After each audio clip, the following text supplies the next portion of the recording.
Yo, Chill Crew, welcome back to the channel. And for those of you that are new, thank you for kicking it with the Chill Crew. Today, we're going to talk about Crimson Desert and some of the updates that they recently released, right? They had one that was a major update recently, but then they just today, I want to say it was today, or at least my update was today, gave us another patch that is enormous. So today, we're going to talk about some of those updates in this video. A lot of the stuff that I want to say the team has been working on is super crazy, man. They've been working on a lot of updates for us and making sure that this game is one that we're going to remember and play for quite some time. So with that being said, man, we're going to switch the screen here and jump into it, man. I want to show you guys a couple of things. The first thing I want to talk about, really, just to be real transparent, is what we just got up on the screen when we uploaded the game. Now, how this is going to work, we're going to talk about some of the updates that have been happening and whatnot in the recent patch notes, but I also want to show you in game where I can the exact thing we're talking about. So for instance, with the chest being moved and our storage, I'm going to show you that in the game as well. So some of the things I can show you, some of the things I may not be able to because we haven't made it that far yet. So with that being said, I'm going to switch off a couple of screens here just so we can see what's going on here. I'm going to switch off the display here. Give me 1 second. There we go. So the first thing we see here is the extra rewards list, right? We have rewards have been granted based on your past game activity. Now, I don't know what this is, the refinement token, that refinement token, this refinement token, all from Hernand, right? And then the copper 1000. That is crazy. That is crazy. We got 1000 and we have an Abyss artifact. So they're already opening up with this update with a lot of items that we're already receiving on the channel, which is crazy. Right, so let me click out of this and see what happens on here. So we're gonna click out of this. Okay, so basically we're just back on the screen here. There's nothing much going on in the actual game itself. So I'll show you guys that right now. You can actually hear everything going on in the background right now in the game. So as you see, we have a couple of things that we're looking at. We're looking at all the animals that we got. We got a bunch of dogs, man. I love the dogs in this game, man. We got the dogs, right? So let me just get back to the updates. I know your time is valuable, so I really want to go through that for you guys. So let me switch back over to this again. And as we go through the updates, like I said before, I'll do my best to show you guys exactly what's going on in the actual game itself. So right now we have the updates on screen, and it's just talking about, again, the major updates for Steam PC, patch available now, the Steam Mac, patch available now, PlayStation, Xbox, and the Epic Game Store, as well as the Mac App Store. Those two are in progress, right?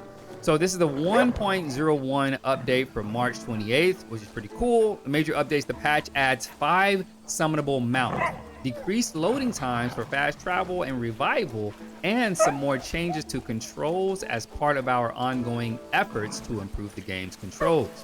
The update schedule, patch 1.01, will become available on PlayStation, Xbox, etc. And we'll just get to the content, right? So in the content, they added 5 new mounts that can be obtained and summoned after completing certain conditions. To prevent spoilers, they've had this blocked off, but we've seen a lot of videos on YouTube. I'm sure you guys have seen, get this legendary mount, defeat this legendary animal, etc. So we're just gonna look at it anyway. The legendary animals, white bear, silver fang, snow white deer. Now, I haven't come across any of that, so I can't show you in game, but they also have the boss mounts, the rock tusk warthog, the icicle edge, and the alpine, I think that's ibex. You all correct me if I said that wrong, but the people of Pywel are not afraid of tamed animals. So feel free to travel through towns with these mounts. Now, one of the questions I do have is, will we ever get a lion mount to ride through? Because I mean, I think about Narnia. I might do a Narnia short video opening up the closet, you know what I'm saying? And then we pan into the lion and whatnot. But let's keep going. I don't want to waste your time, bro. So we got added chests containing various materials throughout Pywel. So it seems that now we have a variation of items that we maybe were able to receive in each chest. I think that's pretty cool. Added the refinement token item, so with the item, equipment can be tempered up to stage 4 without consuming any additional materials. Refinement tokens can be obtained from certain main and faction quests. Added a make now function, which allows food and items to be cooked, crafted immediately in the cooking crafting menu once the recipe is selected, without having to separately select ingredients. So let me try that out really quick. Since we're on the screen right now, we're in the camp, we can actually show you exactly what that's gonna look like. So let me take this off screen so y'all can see the game. So we're gonna hop back into the game. What's up, bro? And we're gonna go over to the cooking section over here. So I want to show you guys in real time some of these updates as we can, right? So we're gonna click here. We're gonna start cooking the food, right? Okay. Morrow, brave one. What up? What up? So now it says right here. So, oh, this is really cool. Okay, so now we don't even have to get into the screen. You see at the bottom right, it says make now. So we're just gonna triangle, make now. Okay, cool. All right, well, hold on. Let me make some of the stuff I really wanna make, right? I like things that give us more of the stamina back. So, or spirit, my bad, spirit back. So we'll do this one. Make now, okay, cool. We'll let it play just because you see the fit, you see the fit, right? Okay, so the make now is super quick and efficient. I like that a lot instead of having to click into cook. Because normally you have to click the item, click the ingredients, and click make. So that's 2 steps already gone, which is super awesome. All right, so we're out of that, right? That's a good update. I like that update quite a bit, man. That makes things a lot quicker for us as far as making food. So now that we're gonna go back to the dogs, I like hearing the dogs bark. Let me know if that's annoying to you guys. I like hearing the dogs bark, so that's just me. We'll get back into the window capture to look at some of the updates to keep going, right? So we have added a store all selected items. So function to move all items from the inventory to your private storage. Okay, move the private storage chest in Howling Hill Camp, previously located behind Carl, into the inside of Cliff's tent. All right, so that's one thing I want to check out because we can do 2 things right here. We can move some items by clicking move all to the storage, and we can also see where the new storage is currently. So we close the window out, get back to it. Let's go ahead and, so right now, I'll show you guys really quick. The storage used to be over here behind him, so we had to either go this way to get in here and then, you know, navigate through the boxes to select the chest, right, and get back out of here. Which is, as you see, we're moving kind of slow. It kind of slows down the game. It's an awkward spot, which is kind of crazy to me. I think the box could have been also, there should be another box in the house over there, but that's just me. So we come in here and we can actually see that there's the box right in here. The private storage is located within the tent. So now if we look at this here, it says that we can do store selected items. So, okay, cool. So let's get to the bottom because most of the stuff I don't want is in the bottom. So we have, I got to read that, so I'll leave that there. So we have this fish here. Store selected items. Wait, how do we... So it says store selected items. So we can only hover over. So we can't do a multi-select. Okay. So we can't do a multi-select. So we can do... Let me see if I can hold it down or something. Let me try. Let me see something that I don't care about. Nope. So there's no hold down. So we could just square select. Okay. Okay. That's cool. All right, so we got that in there. Let's get back to it. Get back to the rest of the updates. Hopefully you guys, you know, appreciate this being done this way. Just kind of looking at the update and seeing how we can do that in real time so it actually reflects and you all get the kind of video that shows you the perfect examples of doing so. Now, it says, we get back to the main area here. Added the store, private storage, okay. Now, added wholesale grocer shop NPCs to regional farms in Pywel, and accordingly adjusted the quantity of certain knowledge entries. Okay, cool. Improved shop item knowledge acquisition so that knowledge for all items sold in shops can now be learned at once with the learning time set to 3 seconds. That's awesome. So this allows us to get back into the game, man, which I think is really, really cool. We can get back to the experience of the game and it's not being hindered by all of the administrative part of the game.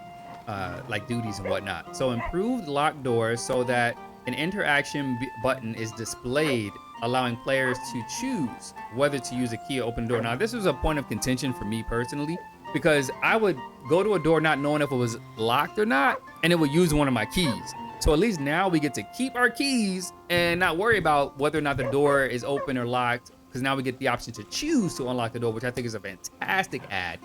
Improve pets so that they do not stray excessively far away during combat. That's awesome, because I have one of the issues where I'm fighting a bunch of guys, my dog will disappear. I usually use Jindo because I like the black one. You know, we were all black around her, you know what I'm saying? But I would use Jindo and he would all of a sudden just disappear, wouldn't pick up any of the items. So I had to go pick up items and then he would come back and I'd have to lure him into the battle area so that he could start picking up some of those items. So that's great that he won't stray too far from us during the battle system, which is fantastic. Now they have also Fix an issue where pets in certain situations were unable to loot during combat. That's what I just mentioned, right? So now they get to come and pick up the items, which is super awesome. We could probably test that out later. Fix an issue. Okay, read that. Improved well so that 5 units of water can be obtained at a time. That's awesome. Improved mining knuckle drill so that items obtained from drilling can be collected immediately. I used the drill a couple of times and normally I had to pick up all the different items. So that is cool that once we drill, item is collected. Drill, item is collected, which is fantastic. Improved dimension chainsaw. I don't have that item, so that lumber from felled trees can be collected immediately. Now, this is all to me good quality of life improvements where we drill into a rock and we automatically get to collect those items, and then it's good to go, which I think is freaking awesome. Change the crafting materials for the Cuckoo Watcher pack. Awesome. Improved abyss cells dropped from destroying disappearing rocks so that they can now be placed into the cookie pot. Improved the knowledge helm so that all obtainable knowledge visible on the screen can be acquired at once. Okay, I haven't had that issue yet. We haven't gotten that far in the game. We're 120 hours into the game and have barely left Hernan. We're bouncing around a couple of different areas, but we still have a long way to go, obviously. Slightly increase the treasure detection range of the Pirate King pack. Additional inventory expansion items obtained after reaching the maximum inventory expansion limit, 240 slots, will now be granted as boxes containing crafting materials and other items. Okay, dope. Made the Abyss more convenient to play. I don't know what that means. It's very vague. There's no details there. It just says it made it more convenient to play. So we'll have to figure out what that means. Reduce the chance of pickpockets running into houses while fleeing. Now, I did drop a short where I thought we got pickpocketed. I wasn't aware if that was in the game or not, if that's something that's being offered or is possible. So now it seems that it is. If we get pickpocketed, I guess they'll run away from us. And they used to be able to run into the house, I guess, to hide. But now we can find them and knock them out or do whatever we got to do or get them arrested. Increase the maximum camera distance in photo mode, added a field of view adjustment feature, and a camera shutter sound effect. We will be using that. As part of ongoing visual improvements, replace selected 2D visual assets to better align with the game's art direction. Haven't caught any of the 2D assets, and maybe they mean like the paintings and things like that, maybe some of the flatter objects. Fixed an issue where resting or waiting beds, campfires, and similar objects were unavailable. Now, for me, I haven't been able to rest, so I'm gonna try to rest right now and see if that will work. Oh, it works. Nice. So before it said we couldn't rest. I can't rest right now. So this is great. So we're gonna get back up because I don't want to rest just yet. There's a couple things I want to do in the farm. We have, as you see in the top right, we are lit with items and resources and whatnot. I've been using the camp very well here because I don't want to be hard stuck anywhere in the game as we progress. But let's get back to the updates here really quick for you guys.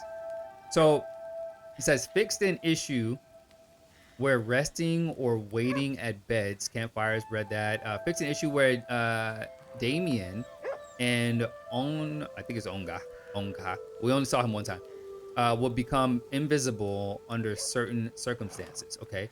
Fixed an issue where money deposited in banks could disappear when interest was refreshed under certain circumstances. Now, I think that for us personally, that's why we got the 1,000 copper. We got that back because I guess we had it disappear on us and they gifted it back to us, which is awesome. Let me see where that's at. Okay, that's right here. I guess they gave it. Oh, wait. Yeah, they gave it to us as, I guess, light copper pound. Okay, pouches. All right. So we got this here. A token of Duke Hernand. Individuals who have acted honorably in the service of his duchy. If you present this token in the town's blacksmith, turn on, it will cover the material cost of refining your equipment. Ooh, okay, we're gonna have to try that out. All right, we're gonna try that out. Let's get back to it. Change sealable items so that when they become lost, sealable items will become sealed, and items that cannot be sealed are registered as lost items. Intriguing. Okay, I had one item where we took it out of the cuckoo. I don't know if this is part of the sealed item, but we took it out of the cuckoo, right? And we dropped it down. We got stuck. I guess the game kind of froze us in position. And then I restarted the game and I lost that item. So I had to restart from my previous autosave in order to get that item back. So this might be what that's talking about. I haven't experienced that personally. Outside of that situation, improve the system so that leaving out sealable items and then saving the reloading the game triggers a seal item loss or notification. Okay. Change criminal acts to not decrease contribution before an NPC witnesses the act. Now this is crucial, because if I was asking myself, how do you know I stole something if no one saw it? How can you decrease my contribution by -5 points if no one actually witnessed it? Now, this is great. If we get seen in the act, caught in the act, now we get the -5, which is way better. Well, I wish I didn't steal anything, but hey, it is what it is. We didn't decrease it too much. Our contribution is still solid. To prevent spoilers, we changed the list of drop-down items in the menu. Change the functionality of an item. I'm gonna just leave that be. You know, if you guys want to see that, I can do a short video on that. Controls in combat. Now, here's something I really want to talk about. The combat in here for me felt great, but some of the things that were a bit of a hindrance was some of the movement, right? So stamina was an issue. Having to constantly tap is an issue. Having to glide is an issue with my stamina decreasing quickly. So I think they addressed some of that stuff in here. So controls in combat, improved movement. We're steady. Look at the resources going on. Y'all saw the resources going on. We're steady making money. Improved movement controls for both the player character and horse. All right. So movement speed increases by holding down the running key. This is awesome. No more tapping like we're Metal Gear Solid, you know, Solid Snake in the in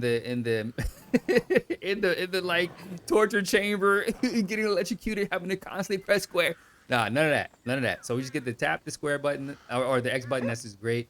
Movement speed increases by tapping the running key once. Okay. So tap it once to run, and then or hold it down, either one. Movement speed for the player character and horse will no longer decrease even if the running key is not held continuously. Great. Please note that maintaining the full sprint state still requires periodic input of the sprint button. Okay, so I guess in order to maintain the actual sprint, you have to tap it, you know. Okay, we'll see how that works. Improve the usability of flight. Reduce flight stamina consumption. Awesome. Okay.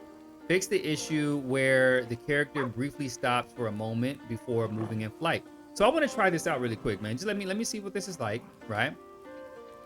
Okay, I think we can get high enough to see what this might be like, all right? So let me try. All right. I still can't do it in base. Okay. Can't do it in the camp. All right.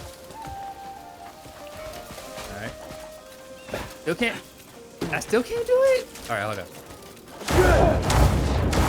All right. Oh, that lasts so long. Oh, yes. Oh, that's great. That's great. Wow. And the sprint button, it feels nice. Okay. Pearl Abyss, I see you. Pearl Abyss. I see you.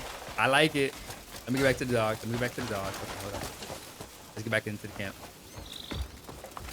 All right. Let me get back into the camp so we can just hear the dogs barking a little bit. All right, here we go. Now we're gonna get back to it. The next updates we're gonna dive into are improved in usability in flight. So we saw from the reduced flight stamina consumption. Fix the issue where the character stopped. We saw all of this stuff, flight, activity, right. Change the mechanics of aerial stab because there was an unintended issue that allowed the skill to be used repeatedly in midair. Aerial stab was adjusted so that it can still be used as a fun movement mechanic without disrupting overall game balance. So I don't know if some of you have seen, but basically the aerial stab is a movement where, let me just show you guys really quick so we're tracking everything. It's a movement basically where you're able to stab and move forward. So you can use this to get into certain waterfalls to get items out of the waterfall, right, without getting damaged. But if I just press, let me get out of the camp because they won't let me do combat stuff in the camp. So if I'm able to do the stab maneuver somewhere right here, right? Somewhere right here. All right. So this movement here, right? That stab movement was allowing you to basically charge forward. And some people were able to aim up into the air, do a double jump. All right, let me see if I can. Let me see. And they were able to charge, right, and stab like that, right? So I'm not able to do it, obviously. And then it didn't work, right? We lost a lot of health. But charge and forward, and you can just traverse across gaps in time. So they seem to want you to essentially move more so with the horse and other intended uses of travel within the game. So that's pretty cool as well. So we're gonna get back to our barking dogs. Like I said, I like the dogs barking, man. The dogs barking. Let's get back to it. Okay, cool. All right.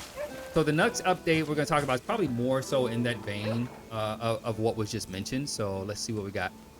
Improved animation for the aerial stab, which is cool. We just saw that. Change the aerial stab so that the stamina required for the skill increases with each consecutive use. Fixed an issue where aerial stab would not activate when Cliff had a different weapon. Oh, so now we can use... Oh. One-handed sword equipped. Okay. So obviously, I showed you guys the regular stab. There's an aerial stab that you get that allows you to do it in midair. But improve the interaction range to make interacting with NPCs more convenient. Improve the player's character's turning responsiveness during short distances movement. Okay. Keyboard and mouse fixes for issues where the blinding flash and spinning slash skills would interrupted when continuously being inputted under certain conditions. Okay. Improved so the items can be sold by double clicking them in the shops. That's awesome. So instead of going, they're shortening, the quality of life is shortening a lot of the interactions in the administrative part of the game, which I love because then we can get back to the adventure. Added weak point indicator effects for each element. Okay, adjusted certain bosses and enemies so that they do not track immediately after the player character dies and revives. That's awesome. I guess when you revive, I haven't had the experiences too much, but when you revive, the enemy's just not on you, hitting you right when you revive. That's awesome. Fix an issue where Meteor Kick could be cast in mid-air even when there was no reachable ground. Intriguing. Added an aim key guide for the tool types. Okay. Change weapons so that they can be drawn using the unsheathed weapon key and improve the UI so that this key guide is displayed during combat. Fix an issue where the stun gauge was sometimes reset instantly when a boss using a mount fell off it. Okay. Change the small medium stone back crabs to fall backwards when hit by the fourth palm ability. Improved inventory usability as follows. Change selecting and using items from the mouse hover click. Okay. We don't really use too much mouse and keyboard. I mean, I have it right here and I can use it, but I use the controller instead. Right click, double click, use items. Okay. Reduce stamina consumption while sprinting and using crow's wings. We saw that. Fix an issue where the knockback range of focused repulsion was abnormally large. Okay. Interesting. Hold on 1 second. All right. Holding Q in a mouse now allows objects to move more precisely. Improved objects. Okay, so that they're easier to interact with. Improve the UI. Okay. The display guide message when attempting to draw a weapon in locations or states where weapons cannot be drawn. Wow. Okay. Now, some quest stuff that have been updated. Improve the transition into the liberation sequence so it feels less abrupt while liberating a location. Fix an issue with the prologue quest, New Journey, where progression could be blocked if the player throws an object at Sebastian to attack him. Why would you even do that? You players out there, what are y'all doing? What are y'all doing? Why y'all doing this? Add additional guide prompts where guidance was previously lacking.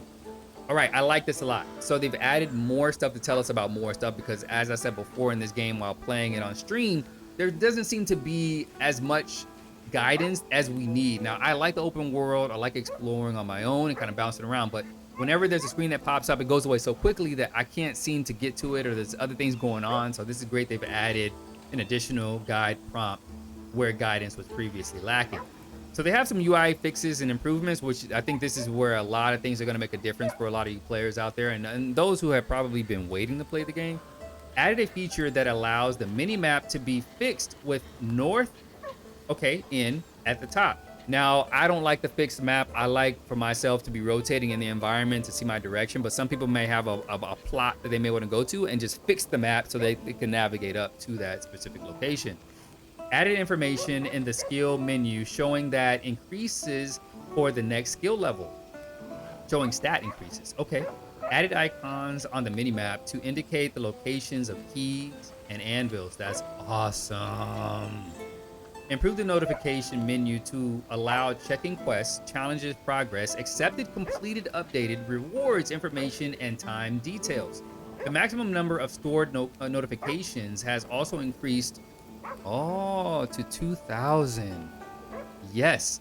Added an icon to the journal menu to indicate new quests. I love that.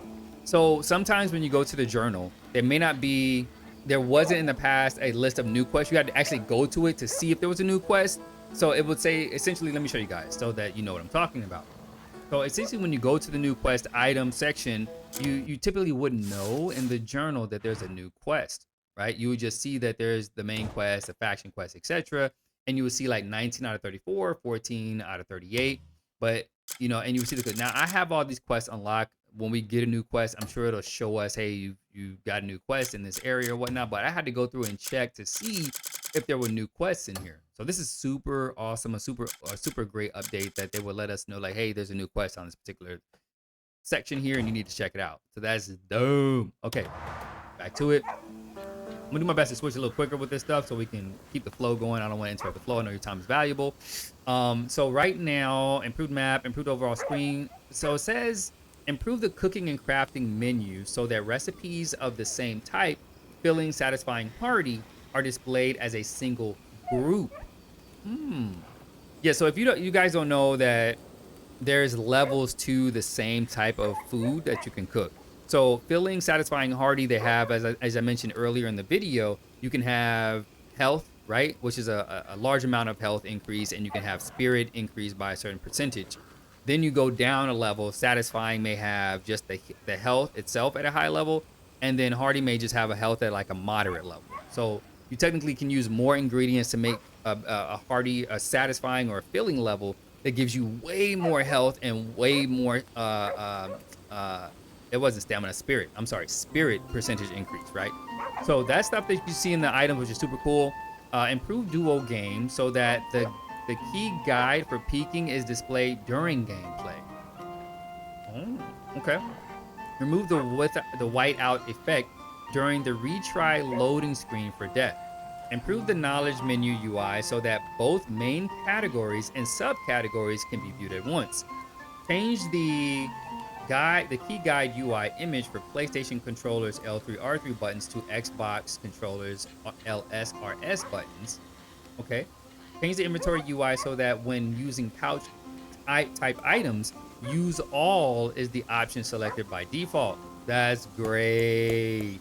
Improve the text color UI descriptions to appear brighter. Okay, that's awesome. Now, here's a big point of contention for some of you gamers out there: graphics settings, PSSR, DLSS, all this, whatever. We're gonna talk about it right now. So, improved rendering stability and visual quality in low resolution environments, or when upscaling is enabled. That's cool.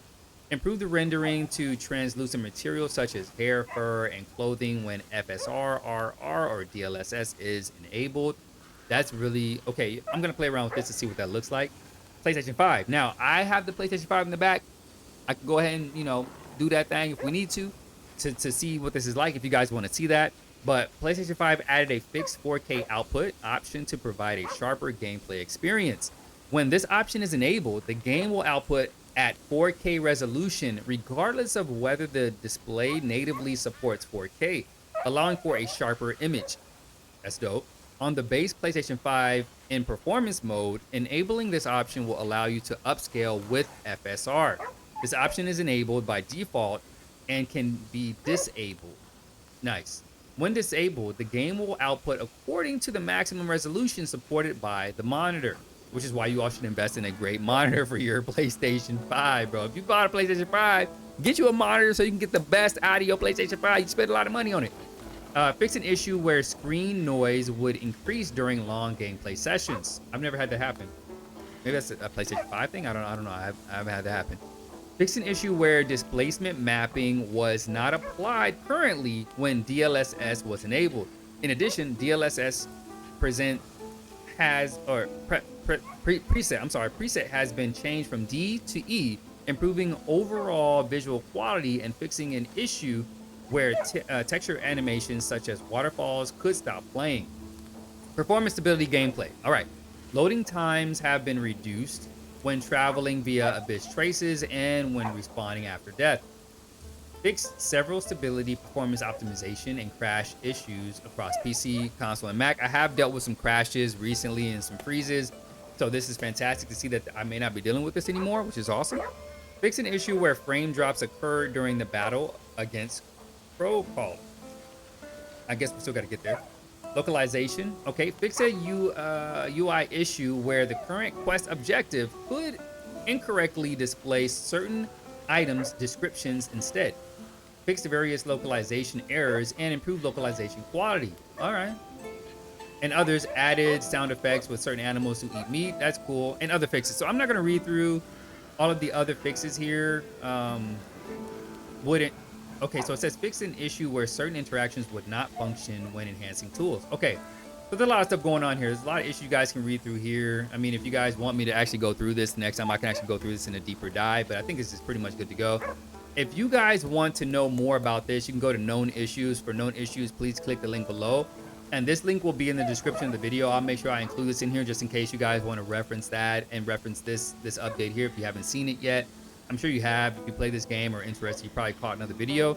But yeah, we'll definitely include the link for you guys to see here. I am actually going to get back to playing this game. I'm having a lot of fun with it. This game has been one of the best games I've played so far. Like, I mean, period, bro. Just a lot of content, a lot of stuff going on in the game, which is super awesome. And I'm super excited to play this thing. I'm so glad that you guys have checked out this game and played this game and given your feedback, because obviously the team is listening to you all. The team is listening. They are here to like hear what you guys have to say. And they're having a lot of fun, I'm sure, updating this and reading your comments and listening to everything. Really quick, one of the things I want to show you guys just before we get out of here is the base building, which I think is super important. And a lot of people, I don't think, are taking advantage of the base building. There's no one better than me when it comes to managing folk. And what we've done here, right? I'm going to do a whole nother video on the base building just separately from all of this. But as you can see at the top right, we have a lot of materials and money for the base. We have 22,000 copper, I guess you could say, for the base. We have 16,000 food. We have 14,000 timber, 10,000 stone. We have 22,000 in weapon, armor, acquisition, resource upgrades, whatever you want to call it.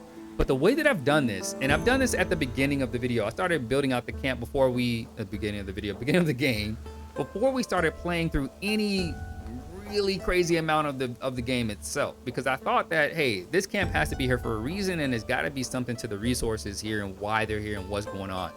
So in any event, what I decided to do was set up the resources in a way that allowed us to constantly get resources without expending too many resources to get it.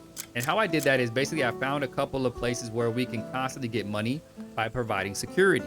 So estate security, we're here, we're providing security to them. We've got our comrades who have been upgraded by their abilities. So their abilities give us 40% of comrade and 40% skill, which means we get more out of the resources that we gain from providing this job. So we get 3,000 silver every 17 hours. Okay, keep that in mind. Every 17 hours, we get 3,000. Now, this one here cost us money to do, all right? And it costs us food. So this we get every 17 hours. We get a certain amount of money. We get food. We get 1,700 food, but it costs us 900. I want to say it's 900 copper to do. Now this one we get 3,000, which we get 2,800. 2,800 from math serves me correctly. We get 2,800 every 17 hours. Then because we spend the 900 to get the 1,700 food every 17 hours. Okay, so these two offset each other by allowing us to get money and food at the same time. Now here is where we get experience to level everybody up. This is something that we have going on, which you can do side missions to build bridges. Another thing that I want to do is I want to get stone. So we have to get our people out of here that allow us to get stone. I want to say they're here, right? No, they're here. Okay, so Otto. So once this is up in 12 hours, we're gonna have Otto come out of here, remove him from this and place somebody else in here so that we can get down to a stone area. Because once we get this quarry here, and we gotta probably liberate this place first. But once we get the quarry, we'll be able to get stone, we'll be able to get food, and we'll be able to get money. Okay, and then we'll probably find one where we get, you know, once we get more gray mains, we'll apply them to the lumber so that we can get lumber, food, stone, and money all at the same time every 17 hours and keep that going consistently. As we get more gray mains, we can then do things around the area. So I encourage you guys to come in here and tap into the camp and build out the camp so that when you get further in the game, you're not getting hard stuck like a lot of other players that are playing the game right now that chose to ignore the camp. Now they got to come back to the camp and build it out and do all the resources and whatnot to extend the game. We're not there yet. We haven't explored that much of the game. As you can see, I'll show you in the map that we haven't explored that much, okay? We're still in Hernan for the most part. We came over here to the research area, the like institute. So we're over here doing some things. We're gonna pop around and kind of just figure out what we got to do. But there are a lot of things that we need to do in the game still, from a story perspective, right? So we got to get to this main quest here, which I think this is the last one of the main quests. Unwelcome guest. I'm not sure. We just got to chapter 5, so we're kind of chilling out here for the most part. But yeah. At the end of the day, man, I'm having a lot of fun playing this game. If you guys want to check out the streams, I do my best to stream multiple times a week. Follow the YouTube, follow Twitch, follow Instagram, and follow our TikTok and X, right? So check out those accounts, man, because we're also doing giveaways as well of this game and other games that we have out there. So I truly appreciate you guys for checking out the content, man. And until then, Shield Crew, you know what to do. Stay cool. Peace. Dogs. Look at my dogs. Love my dogs.